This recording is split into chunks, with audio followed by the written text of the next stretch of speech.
The black dress I buried my daughter in still smelled like the funeral home when Elgin pulled me and my lawyer into the hallway, away from the casseroles and the folding chairs, and told me what he wanted.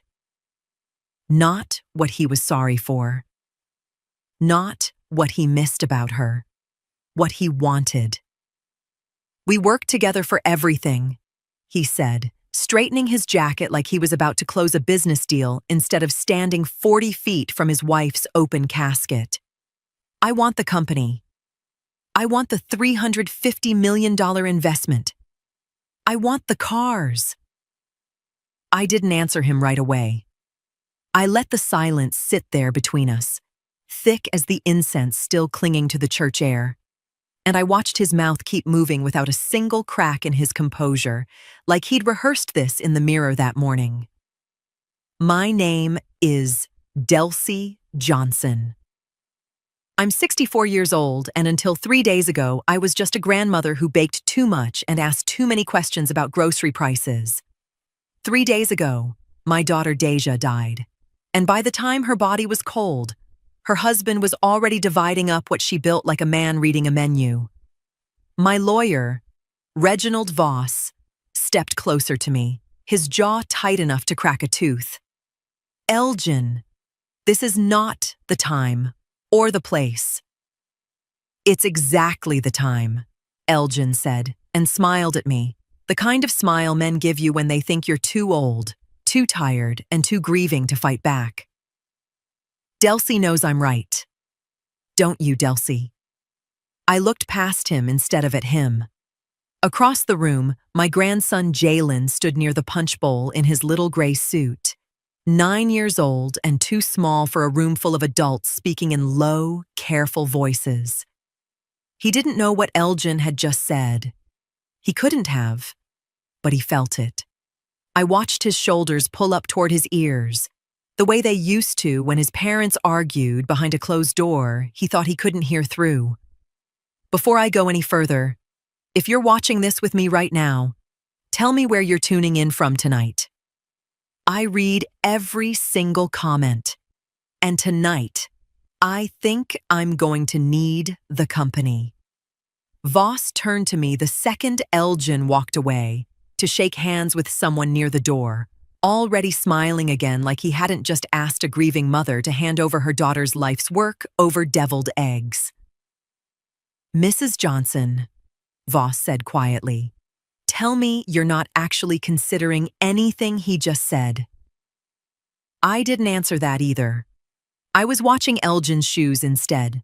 Brand new, the soles barely scuffed, the kind of shoes a man doesn't buy for a funeral he wasn't already planning for. And I was thinking about the folder sitting in my bottom dresser drawer at home, the one Deja handed me herself 18 months ago with her hands still steady, telling me to keep it somewhere Elgin would never think to look. "He's grieving," I finally said to Voss, low enough that only he could hear it. "Let him grieve." Voss frowned like the words tasted wrong in his own mouth. He didn't understand yet. Nobody did. Elgin laughed at something across the room. Too loud for a funeral. Loud enough that 2 women near the coffee table turned their heads. I smiled at him when he caught my eye. He had no idea what he'd already started. Voss came to my house 4 days after the funeral with a folder under his arm and a look on his face like a man about to tell you the biopsy came back wrong.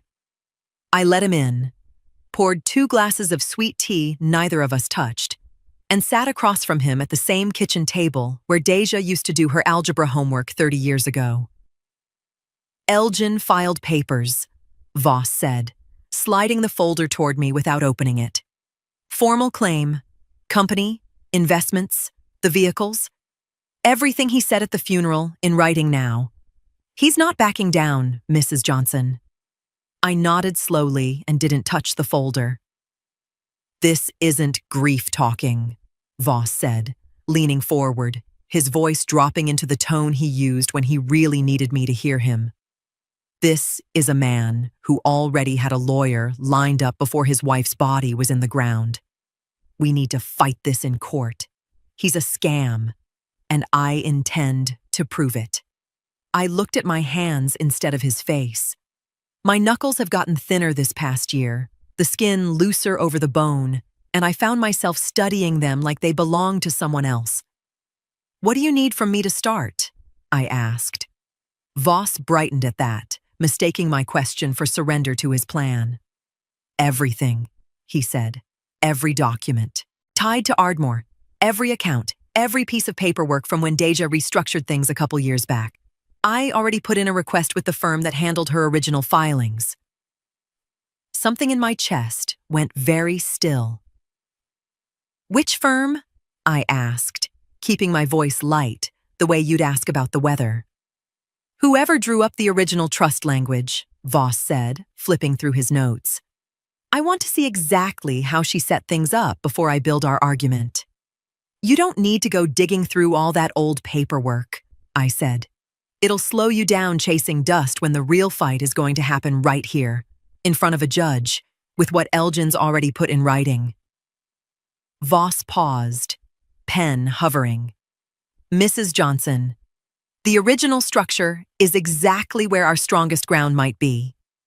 Or it's exactly where you'll waste 3 weeks," I said, and smiled at him the way I used to smile at Deja when she asked one too many questions about a birthday present I wasn't ready to reveal.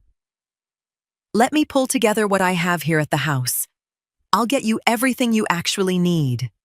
He studied me for a second too long, like a man noticing a door slightly ajar that he could have sworn he'd closed. "You've gone quiet on me a few times now," he said carefully. "Ever since the funeral, actually." "I lost my daughter 3 weeks ago, Reginald," I said, and let just enough tremor into my voice to make the sentence do its work. "Forgive me if quiet is where I live right now." He softened immediately, the way good men do when guilt walks in ahead of suspicion. "Of course. I'm sorry. I just need you fighting with me, not against me." "I am fighting," I said. "You'll see." He gathered his things to leave, and at the door he turned back once more, hand on the frame. "Just promise me you're not protecting him." I held his eyes and didn't blink. "I'm not protecting Elgin," I said. "I never have been." He nodded, satisfied, and walked out to his car. I stood in the doorway until his tail lights disappeared down the road. Then I went straight to the bottom drawer in my bedroom, pulled out the folder Deja gave me with her own 2 hands, and locked it inside the one place in this house Reginald Voss would never think to look. The conference room they put us in had a table too long for the 6 of us sitting in it, and Bradford Whitlock walked in 10 minutes late wearing a suit that cost more than my first car. He didn't apologize for the time. He set his briefcase down like a man staking a claim on land he already considered his, and looked at Voss's small stack of files with the kind of smile you give a child's drawing. "Reginald," Whitlock said, not quite a greeting. "Didn't realize you were still doing estate work out of that little office on 5th. Voss's jaw tightened, but he said nothing, just opened his folder and got to work. Elgin sat beside Whitlock, looking taller than I remembered him being at the funeral. One arm draped over the back of his chair like he was waiting for someone to bring him a drink. He caught my eye once and gave me the same smile from 3 weeks ago, the one that said he'd already spent the money in his head. Whitlock turned to me first, folding his hands on the table like a man settling in to explain something simple to someone slow. "Mrs. Johnson, I want to make this easy for you," he said. "Just answer honestly, and we'll all be out of here in an hour." "I intend to," I said. "Good." He glanced at his notes. "Were you aware of any changes made to the ownership structure of Ardmore Holdings in the 2 years prior to your daughter's passing?" "I was aware some changes were discussed," I said. "Discussed," he repeated, like he'd caught something. "Not made?" "I'm not the one who filed the paperwork," I said. "You'd have to ask the people who did." He smiled a little wider, mistaking my precision for an old woman fumbling around a question too big for her. He leaned back, glanced at Elgin like they were sharing something private, and moved on. Did your daughter ever express dissatisfaction with her marriage? She was my daughter, I said.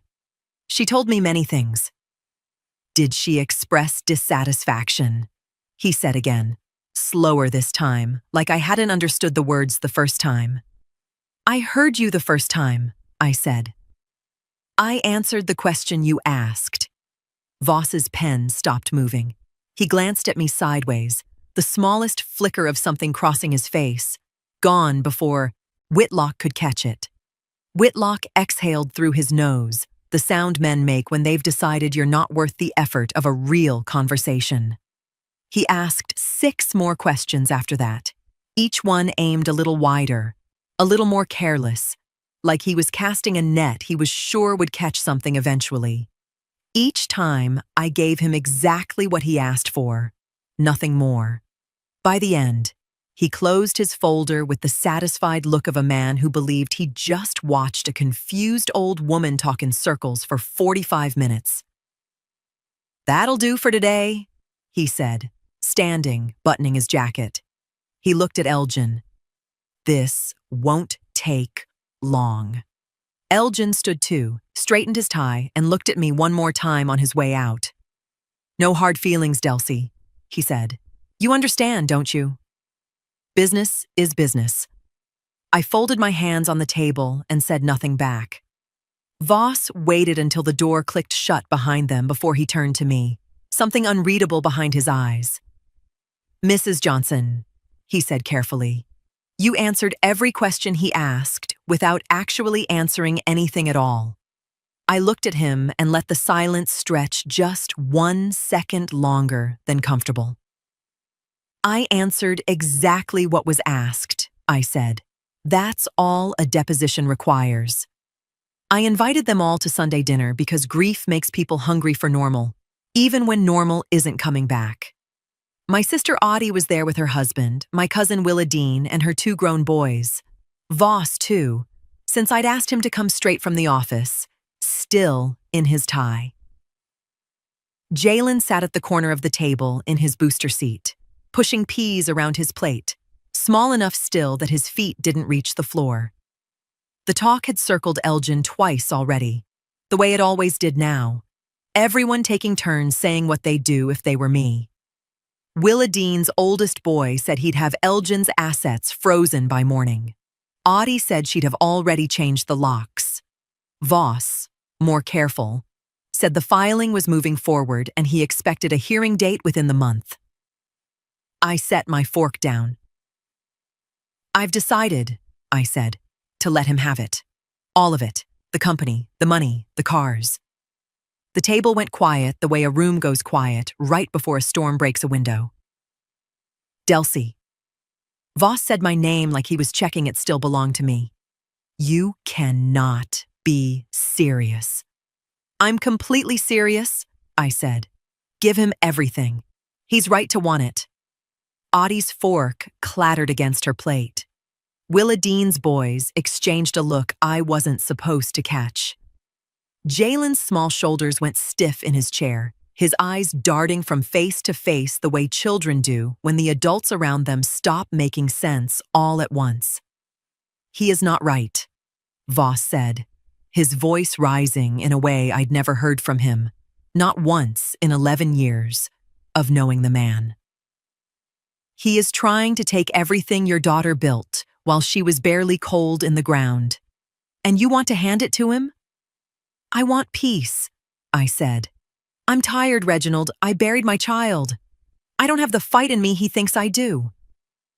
"That's not you talking," Voss said, and he looked genuinely wounded now, like I'd handed him something broken that he'd trusted me to protect. "Deja trusted you with this. She trusted you specifically." I let my eyes fall to my plate. "Grandma?" Jalen's voice came out small, uncertain, tugging at my sleeve under the table. "Are we going to have to move?" I put my hand over his and squeezed once, gentle, the way I used to when he was a baby, and thunder scared him. "No, baby," I said. "Nothing's going to happen to you." But I said it low, only for him. and let the rest of the table keep arguing over my head like I wasn't even there anymore. Like the woman who raised Deja had already disappeared into someone smaller and more tired. Willadine's older boy stood abruptly, checking his phone, muttering something about needing to head out early. I watched him go, watched the door close behind him a little too quickly, and I felt something settle in my chest instead of panic. He and Elgin had played basketball together every Sunday for 6 years running. By morning, Elgin would know exactly what I'd said at my own table, word for word, probably before his coffee got cold. Voss stayed after everyone left, standing in my kitchen with his arms crossed, studying me like a man trying to read a page turned upside down. "I don't understand you right now," he said quietly. "You don't have to," I said. "Just keep doing your job. Let me do mine." He didn't ask what mine was. I didn't tell him. By the following Sunday, I couldn't walk into Mount Olive Baptist without feeling every head in the sanctuary turn a few degrees in my direction. Sister Pruitt caught me first, right there in the parking lot before I'd even made it to the door, her purse clutched against her chest like she was guarding something precious from me. "Delcy," she said, voice pitched low, but not low enough. "I heard what you told your family about giving that man everything." "News travels," I said. "Baby, I'm just worried about you," she said, in that particular tone women use when worry and judgment wear the same dress. "Grief does things to the mind. Maybe you should see somebody. A counselor, or Pastor Odom, at least." "I'm not confused, Sister Pruitt," I said. "I know exactly what I said." She looked at me like I'd confirmed the very thing she was afraid of, patted my arm twice, and moved on toward the doors, already reaching for her phone before she'd cleared the steps. Inside, it was worse in the quiet way things are worse in church, where nobody says anything to your face during the service, but every hymn feels aimed at you anyway. I felt Deja's absence sitting beside me heavier than usual, and underneath it, a current of something colder. People who'd known me 30 years, deciding all at once that grief had finally broken something in me they couldn't trust anymore. At the grocery store that Tuesday, a woman I'd known since Deja was in diapers stopped her cart in the cereal aisle just to say, "I heard you're just handing that man the whole company. After everything he did? Delcy, that boy is going to run through Deja's money before Easter." "Maybe," I said, and kept walking. Willadine called that night, her voice tight with the kind of concern that wants an argument more than an answer. "People are talking, Delcy, saying you've lost your grip, saying maybe you shouldn't be handling any of this at all." "Let them talk," I said. "That's it? Let them talk?" She sounded almost angry now, like my calm was its own kind of insult. "You used to fight for things. What happened to you?" I didn't answer that one directly. I told her I was tired, that I loved her, that I'd call her later.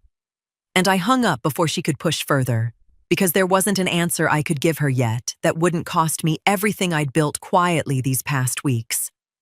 Elgin, I heard through Willadine's youngest, had been telling people at the barbershop that he'd always known his mother-in-law was reasonable underneath all that stubbornness, that he never doubted things would work out once cooler heads prevailed.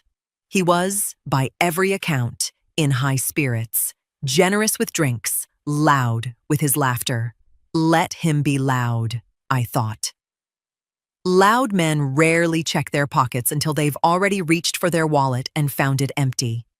That night, alone in the house that used to hold 3 generations of noise and now held only the hum of the refrigerator, I went to my bedroom and knelt down in front of the dresser.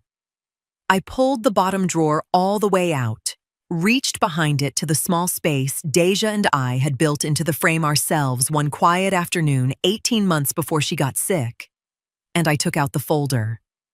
I didn't open it. Not yet.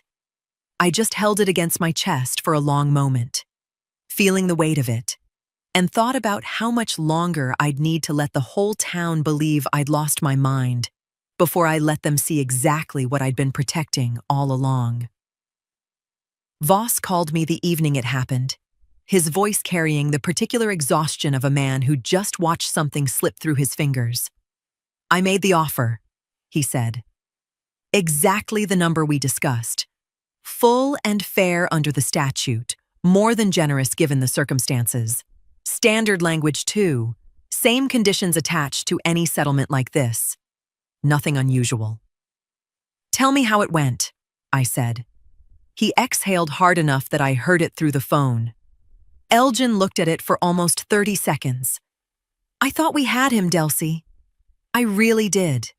I sat down at my kitchen table and let him tell it the way he needed to tell it, the whole scene unspooling in his tired voice. He said Elgin had held the settlement papers in both hands, reading the number twice, his jaw working like a man doing math he didn't want to finish. For a moment, Voss said, he looked like he might actually sign. Shoulders dropping an inch, some of the performance draining out of his face. Then Whitlock had reached over and taken the paper gently from Elgin's hands, the way you'd take a knife from a child. "This is insulting," Whitlock had said, according to Voss, loud enough that the court reporter glanced up.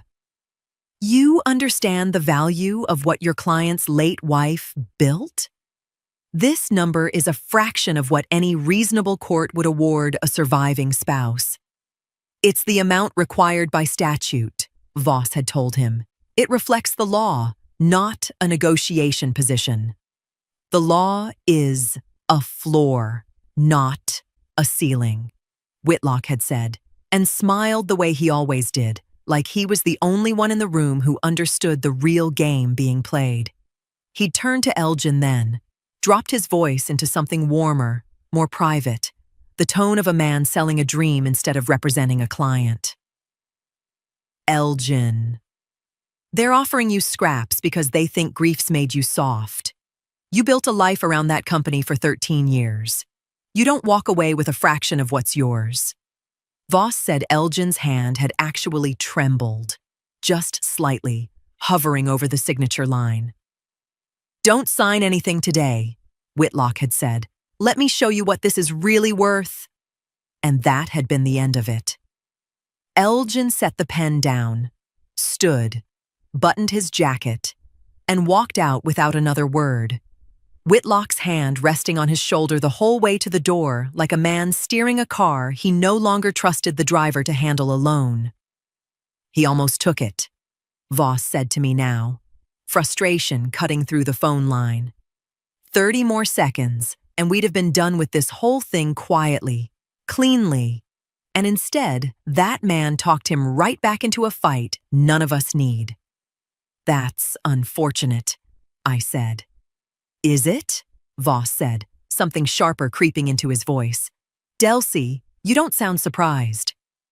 "I'm always surprised by greed," I said. "Every single time.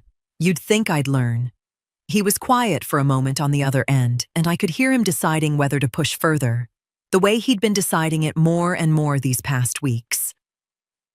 "I just want you prepared," he finally said. "Because if he rejects this formally, they're not going to stop at a fair number anymore. Whitlock's the kind of lawyer who goes for blood once an offer's been refused." "Then let him," I said, and meant it more than Voss could have understood from where he was standing. "You keep saying things like that," Voss said slowly, "like you already know exactly where this ends." I looked at the dresser drawer down the hall through the open bedroom door and said nothing at all. The formal rejection came on a Thursday, delivered not by phone this time, but by a courier who made Voss sign for it like it was something that mattered more than paper.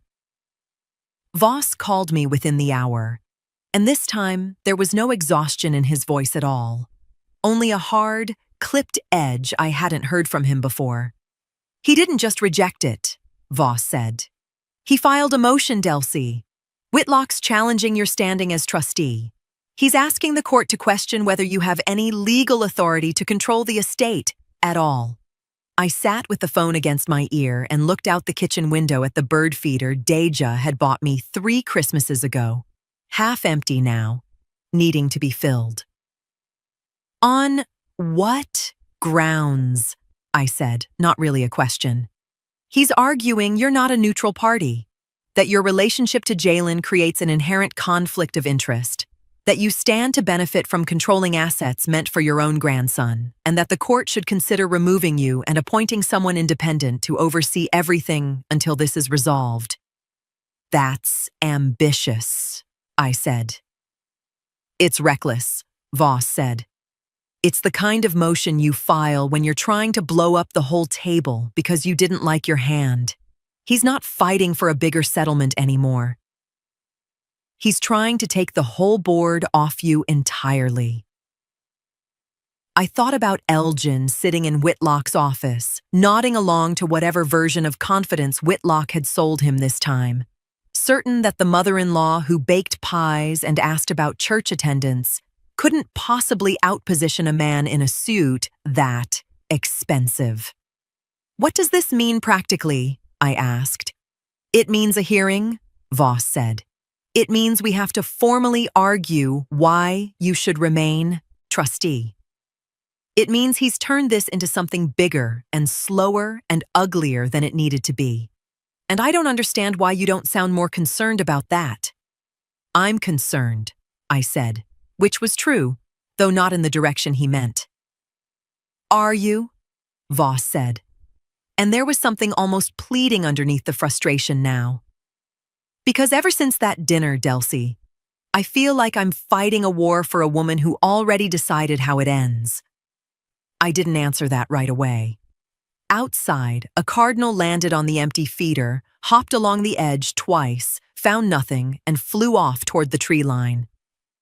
You're doing exactly what you need to do, I finally said. Fight the motion. Argue it properly. Let the judge hear both sides. And if he wins, if they remove you? He won't win, I said, quiet and certain enough that Voss went silent on the other end of the line. How can you possibly know that? He said. I looked down the hallway toward my bedroom, toward the dresser, toward the folder that had sat untouched in its hidden space for 18 months, waiting on exactly this kind of overreach to give it a reason to matter. Because men like Elgin don't know how to stop once someone tells them no, I said. They only know how to push harder. And every time he pushes, he's not getting closer to what he wants, Reginald. He's getting further away from it. Voss was quiet for a long moment. I don't know what that means, he said. You will, I said. File your response. Fight it exactly the way you know how. I have every faith in you. I hung up the phone before he could ask me anything else, and for the first time since the funeral, I let myself smile. Not for anyone watching, just for myself. Alone in my kitchen, watching an empty bird feeder sway gently in the wind. The man who served me the subpoena did it on my own front porch in broad daylight, while Mrs. Threadgill next door was watering her hydrangeas close enough to hear every word. Delcy Johnson, he said, holding out the envelope like it was nothing more than a grocery flyer. That's me, I said, and signed where he pointed. By the time I closed the door, I could already hear Mrs. Threadgill's hose shut off behind me. Voss arrived within the hour, and this time he didn't sit down before he started talking. They're subpoenaing your personal financial records, he said, pacing my living room in a way I'd never seen from him. Bank statements, tax filings, property records, going back 5 years. Whitlock's implying you might have diverted or hidden estate assets under your own name before the trust was ever restructured. Let them look, I said.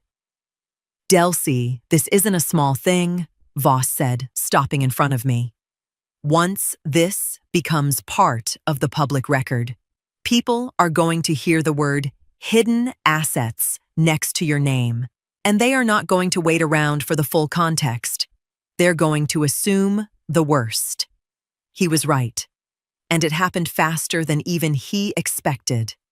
By Wednesday, a woman from my own hair salon asked, while my hair was still half wet under her hands, whether it was true I'd been moving money around, behind Deja's back. By Friday, someone had posted in the neighborhood group online, not naming me directly, but close enough that half the comments underneath knew exactly who they meant. Words like suspicious and convenient timing started attaching themselves to me like burrs I couldn't brush off, no matter how still I stood. I let it happen. I answered every document request Voss's office needed from me promptly, completely, without complaint, because there was nothing in those records to find except a woman who'd lived carefully within her means for 40 years. I understood something Whitlock hadn't accounted for. An empty net still looks like effort to the people watching from a distance, even when it comes up holding nothing at all. Voss, though, was rattled in a way I hadn't seen from him yet. "I want to countersue for harassment," he said one evening, standing in my kitchen with his tie loosened, looking older than he had 2 months ago. "This is a fishing expedition, plain and simple, and it's damaging your reputation for no legitimate purpose." "Let it run its course," I said. "Fighting it too hard makes it look like we have something to hide." "We don't have anything to hide," Voss said, and it wasn't quite a question, but it wasn't quite not one either. "No," I said. "We don't."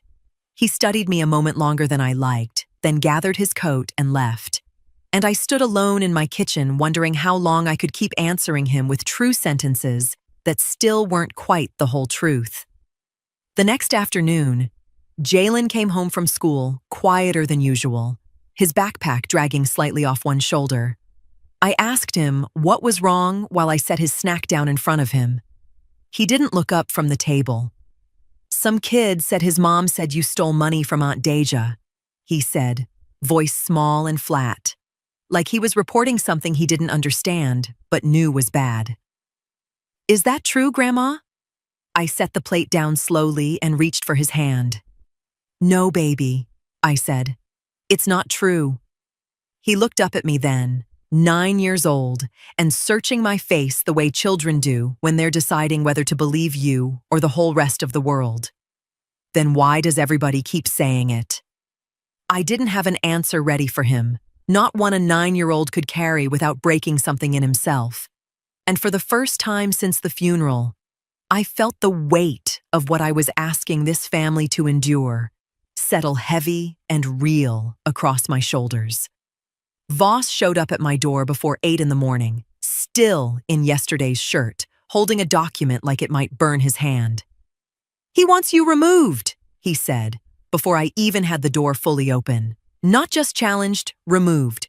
Whitlock filed to have you stripped of trustee authority entirely and replaced with a court-appointed third party."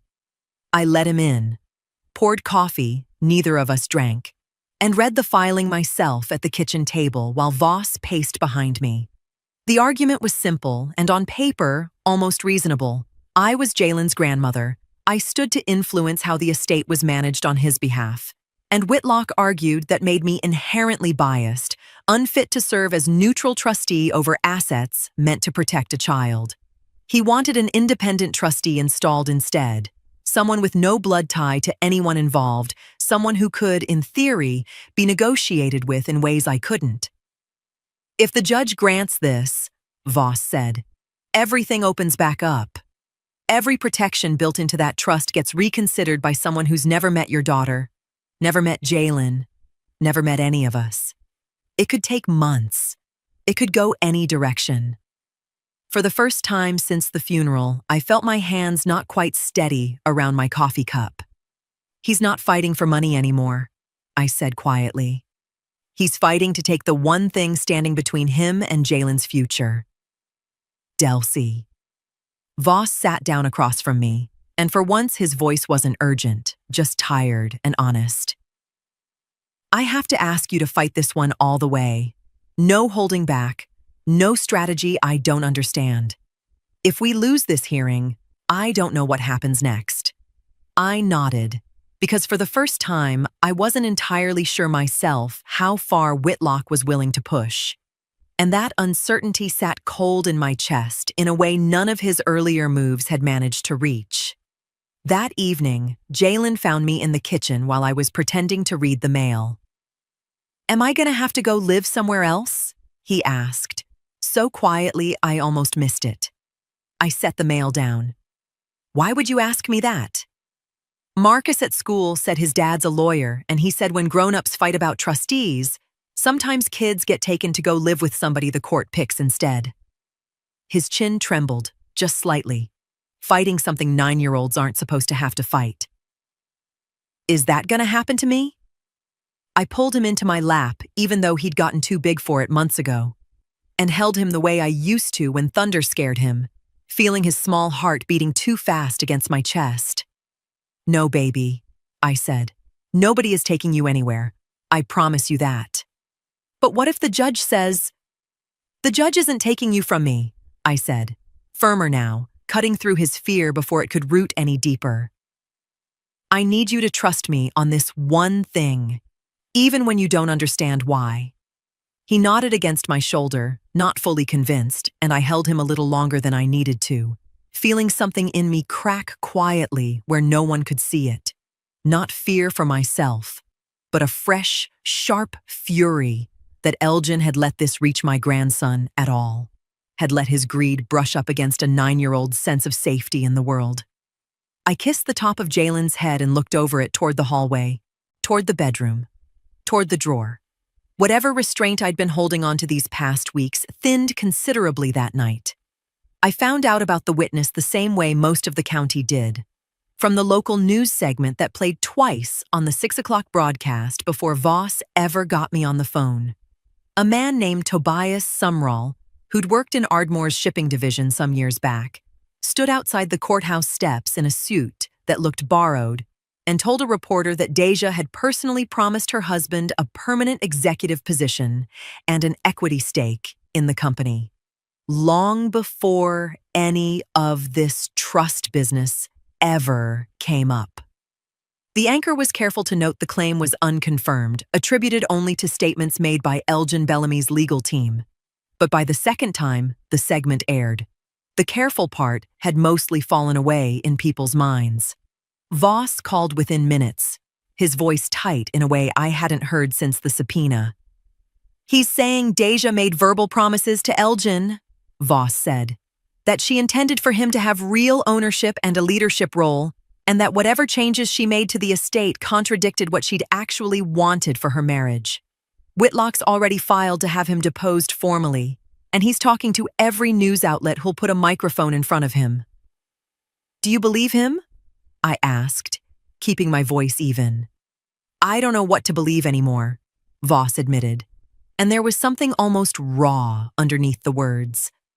"I've spent 2 months telling myself I understood this case, and now I've got a man under oath, claiming your daughter wanted something entirely different than what we've been arguing in that courtroom." By the next morning, Elgin was practically glowing every time a camera found him, standing outside his lawyer's office in a suite sharper than anything I'd seen him wear at the funeral, telling anyone who'd listen that he'd always known the truth would surface eventually, that Deja loved him enough to want him protected, that this had never been about greed, only about honoring what she truly intended. Whitlock stood a step behind him, composed, letting Elgin do the talking while he nodded along like a man watching his investment finally pay off. "This changes everything," Whitlock told reporters. "A verbal promise from the decedent herself, corroborated by an independent witness with first-hand knowledge, fundamentally undermines any argument that Mrs. Johnson's control over this estate reflects Deja Bellamy's true wishes." Voss spent the next 3 days buried in Ardmore's old employee records, cross-referencing Tobias Sumrall's actual dates of employment, searching board minutes, old emails, anything that might explain a promise nobody else had ever heard of. "I can't find him anywhere near a room where Deja would have made a promise like this," Voss told me late one night, exhaustion cracking his voice. No meetings on his calendar with her. No correspondence. Nothing. But that doesn't mean he's lying, Delcy. It just means I haven't found the proof yet. Keep looking, I said. People believe him, Voss said. That's the problem. It doesn't matter what's true right now. It matters what sounds true. And a grieving husband with a witness backing him up sounds a lot more true than an old woman who won't explain herself. I sat with the phone against my ear for a long moment, looking down the hallway at the bedroom door, at the drawer I hadn't opened again since the night Jalen asked me if he'd have to leave. Reginald, I said quietly, I need you to trust me a little longer. I'm trying, he said, and for the first time I heard real doubt underneath the words, doubt that hadn't been there even during the subpoena, even during the trustee filing. But Delcy, if this witness holds up, we don't just lose ground. We lose the whole narrative. And once that happens in front of a judge, I'm not sure composure is going to be enough to save you. I closed my eyes and said nothing, because for the first time in this entire fight, I understood exactly what he meant. Voss called me the morning of the deposition and told me to sit down before he said another word, which is how I knew, before he even explained it, that something had shifted. We found it, he said. Tobias Sumrall's employment records. He left Ardmore 14 months before Deja even began restructuring anything. He was 3 states away by the time he claims she made him any promises. I sat very still at my kitchen table, phone pressed to my ear, and let him keep talking. That's not even the worst of it, Voss said. I found a text exchange between Sumrall and a former co-worker, pulled through a subpoena of his own phone records once Whitlock's deposition request opened the door. 2 years ago, Sumrall told this co-worker, in writing, that Elgin was, and I'm quoting him directly, riding his wife's money and doing absolutely nothing to earn it. That's the same man who stood on the courthouse steps and swore Deja wanted him running the company. I closed my eyes for a moment, picturing it. The formal deposition happened 3 days later, and Voss described it to me afterward in a voice I hadn't heard from him in months.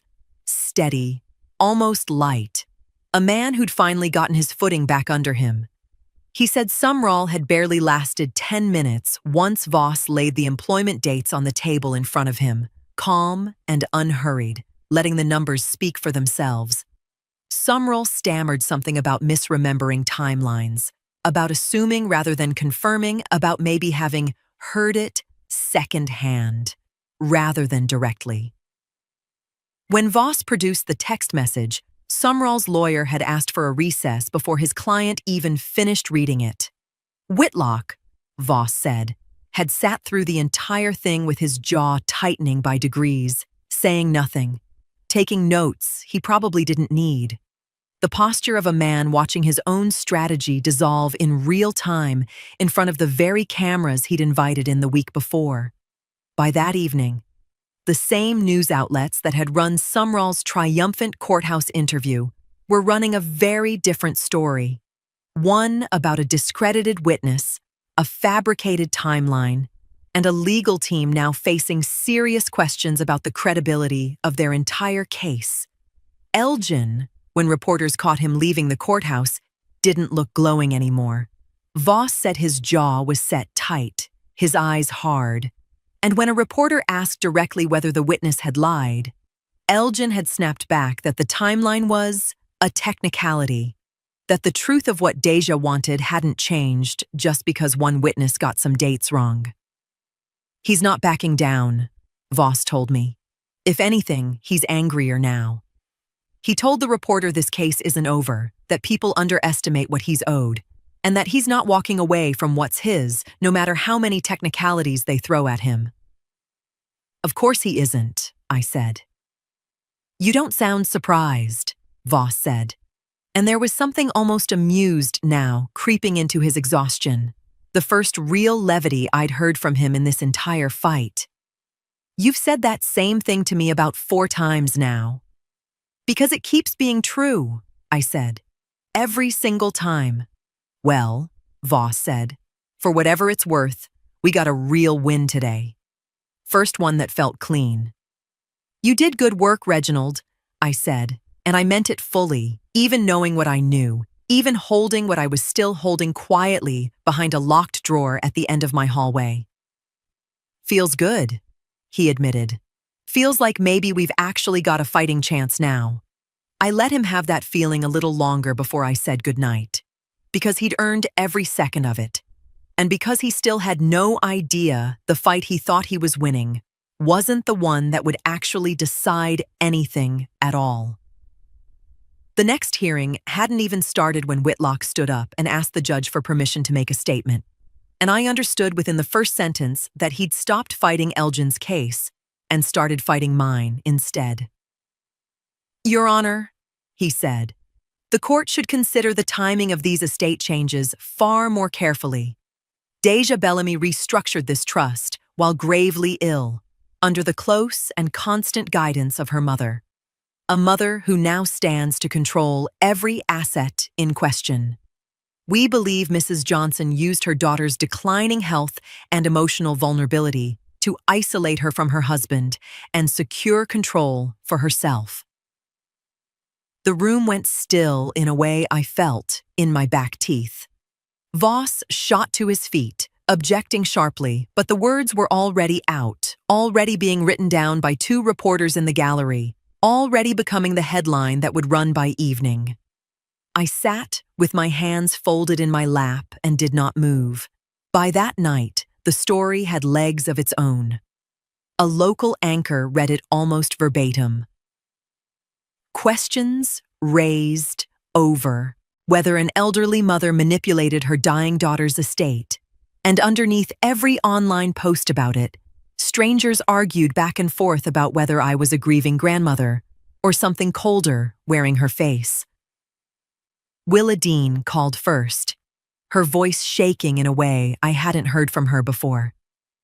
Delcy, is it true? She asked. Did you push Deja into this while she was sick? Because if that's what happened, I need to hear it from you and not from some lawyer on the news. I never pushed my daughter into anything, I said.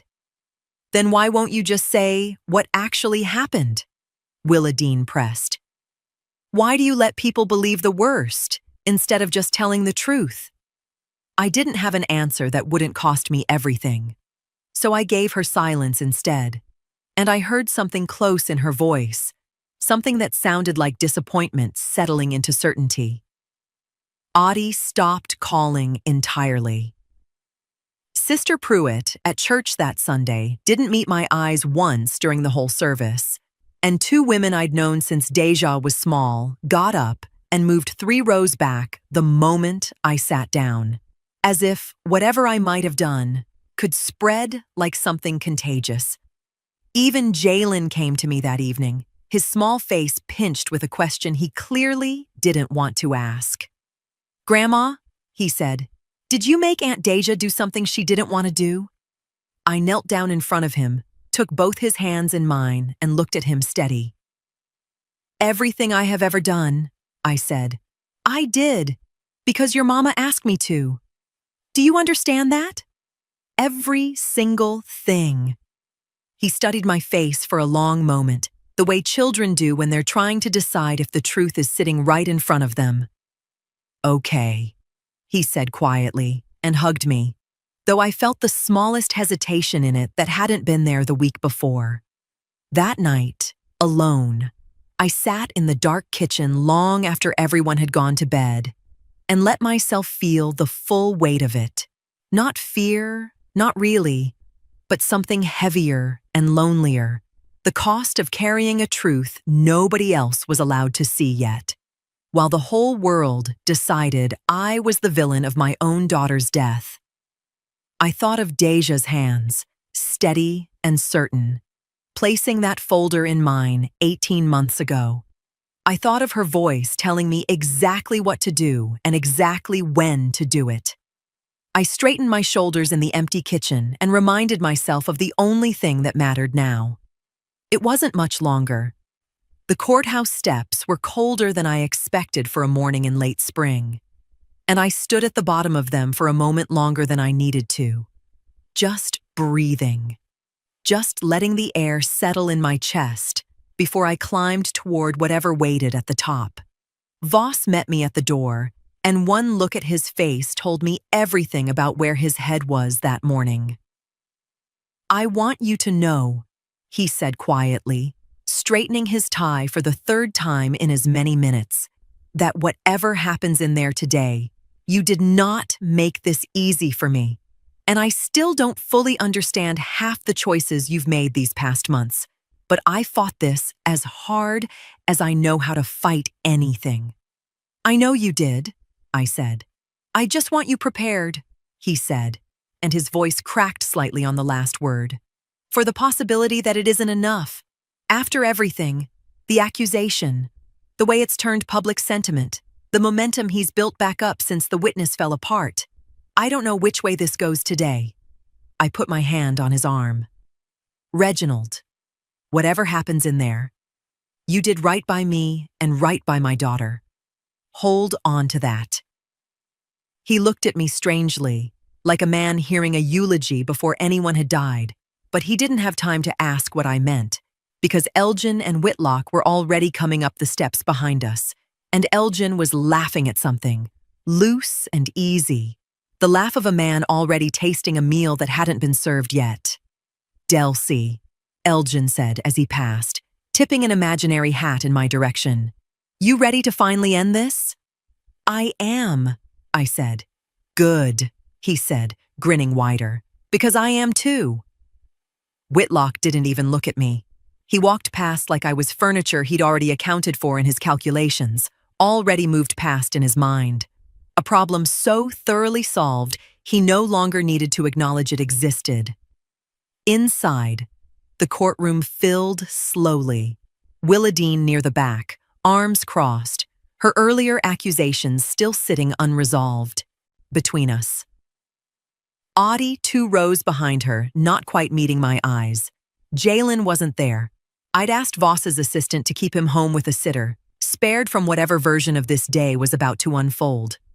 The judge entered, and the room rose, and I felt something in me settle the way water settles once it's finally found its level. Elgin sat across the aisle, looking loose-shouldered and satisfied, whispering something to Whitlock that made them both smile. Whitlock had a folder in front of him, thick with everything he believed he needed. Motions, filings, the language of a man certain he'd already won the argument before a single word was spoken today. Voss sat beside me, spine rigid, a man bracing for impact he couldn't see coming clearly enough to dodge. I sat very still, hands folded in my lap, and felt none of what everyone around me seemed to be feeling. Not dread, not hope, exactly. Something quieter and steadier than either. The judge looked over the room, then down at the paperwork in front of her, and addressed both counsel. "I understand," she said, "that the parties have reached terms for a final resolution to be entered today.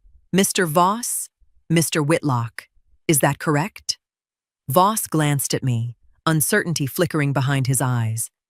"Yes, Your Honor," he said slowly. "That's correct." What Voss didn't know was that every settlement offered to resolve Elgin's claim, from the very first number we put on the table, had carried the same standing condition. One written into the trust itself long before any of this began. It didn't matter what figure Elgin walked away with.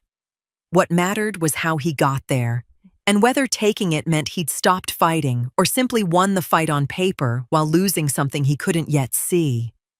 The judge nodded once, reached for the agreement sitting at the top of her stack, and looked out over the courtroom. "Then let's begin," she said, with the terms being read into the record. Elgin sat forward slightly in his chair, and I watched the corner of his mouth lift, already savoring a victory the room hadn't finished delivering yet. The court clerk read the terms in a flat, practiced voice, The kind that's recited the same language 1,000 times before and doesn't understand yet that this particular reading might be the last quiet moment before something breaks open. Full transfer of ownership of Ardmore Holdings, she read, including the associated $350 million investment portfolio and all registered vehicles, from the estate of Deja Bellamy to Elgin Bellamy, surviving spouse, pursuant to the terms herein agreed. I felt Voss go rigid beside me. "Mrs. Johnson," the judge said, looking at me directly over her glasses, "you understand this agreement is being entered exactly as written, under the terms already on file with this court?" "I understand completely, Your Honor," I said. "And you enter into this agreement freely, of your own will?" "I do," I said. "Freely and gladly." Voss's hand found my forearm under the table, gripping it once, hard. "Delcy," he whispered, barely audible, "you don't have to do this. We can still fight the last motion. There's still time." "There isn't," I said quietly, and something in my tone must have carried more certainty than he expected, because he sat back slightly, jaw tight, eyes searching my face for an answer I wasn't ready to give him yet. The clerk slid the documents across the table toward me first. I picked up the pen, and my hand was steady in a way it hadn't been steady in weeks. I signed my name where indicated, page after page, each signature small and certain, until I reached the last line and set the pen down gently, the way you'd set down something you'd been carrying a long time and were finally ready to release. Across the aisle, Elgin was already grinning, leaning toward Whitlock, whispering something that made them both smile wider. The clerk slid the documents to him next. Elgin didn't wait for the judge to finish her instructions. He snatched the pen almost before it touched the table, flipping straight to the signature lines without so much as glancing at a single paragraph in between, his laughter breaking loose right there in open court, sharp and triumphant, echoing off the high ceiling. "Finally," he said, loud enough that a few people in the gallery turned toward him. "Finally, some sense in this family." He signed his name in one long, careless stroke, then again, laughing lightly to himself each time, savoring it. A man devouring a meal he'd been promised was already his.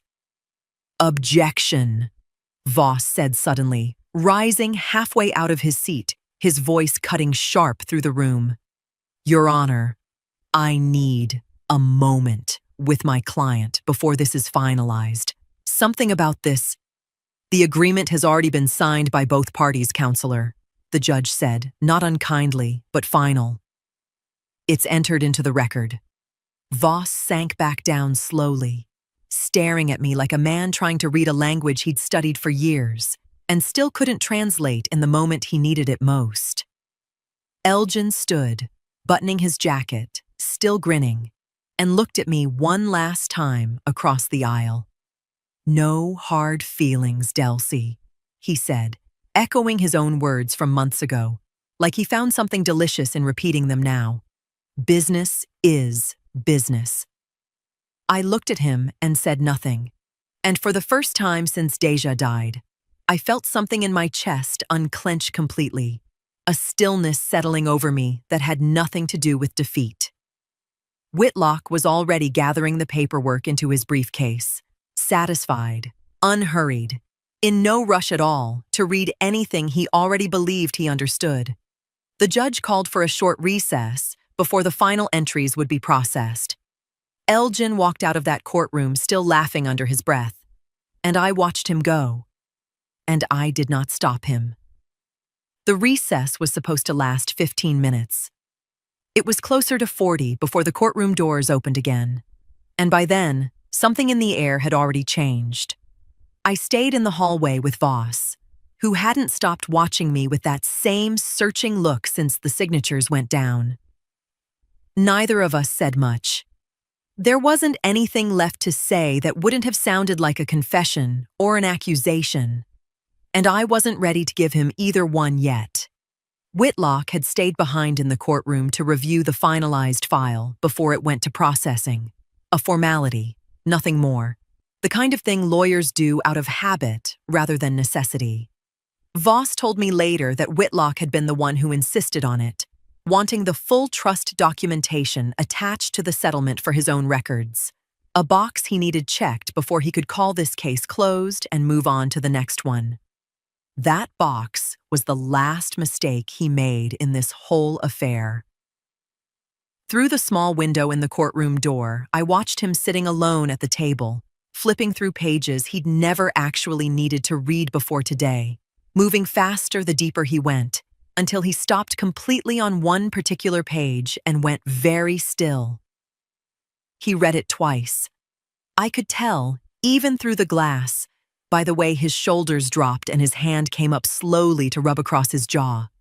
He looked up once, toward the hallway, though I don't think he saw me standing there. Elgin was pacing near the vending machines, already on the phone with someone, laughing about something, still riding the high of a victory he believed was fully his. Whitlock walked out and caught his arm, pulling him a few steps away from the noise, leaning in close, speaking low enough that not even Voss beside me could catch the words. I didn't need to hear them. I'd known what they'd say since the night Deja handed me that folder, with her own steady hands, 18 months before she left this world. I watched Elgin's face instead. I watched the exact second his laughter died, the exact second his mouth went slack, the exact second the color drained out of him like someone had pulled a plug somewhere deep inside his chest. He said something back to Whitlock, sharp, disbelieving, and Whitlock only nodded, grim, already reaching for his phone to make the call that would confirm what neither of them wanted to be true. Voss turned to me slowly. "Delcy," he said, "what did you do?" "I let a man take everything he asked for," I said, "exactly the way he asked for it." It took less than a week for the rest to come out. The reversion clause buried in language. Whitlock's own aggression had triggered the moment he escalated past the settlement instead of accepting it. The affair Deja had uncovered on her own, quietly, methodically, long before I ever noticed anything myself.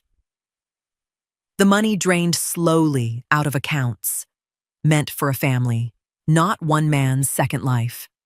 All of it moved, fully and irrevocably, into a trust built for one 9-year-old boy who had no idea, until his teacher pulled him aside gently one Tuesday afternoon, that he would never have to worry about where he'd sleep or who would raise him. Whitlock's accusation that I'd manipulated a dying Deja quietly died with everything else that week, dropped without another word. Once, the reversion made the whole question meaningless. Sister Pruitt called to apologize. Willa Dean cried on my porch for 20 minutes before either of us said a word. Audie just held my hand. I didn't need any of their apologies. I'd known exactly what I was protecting from the very first day Elgin opened his mouth at that funeral. And I'd known exactly what it would cost me to let the whole world call me crazy, long enough for him to prove himself right about nothing at all.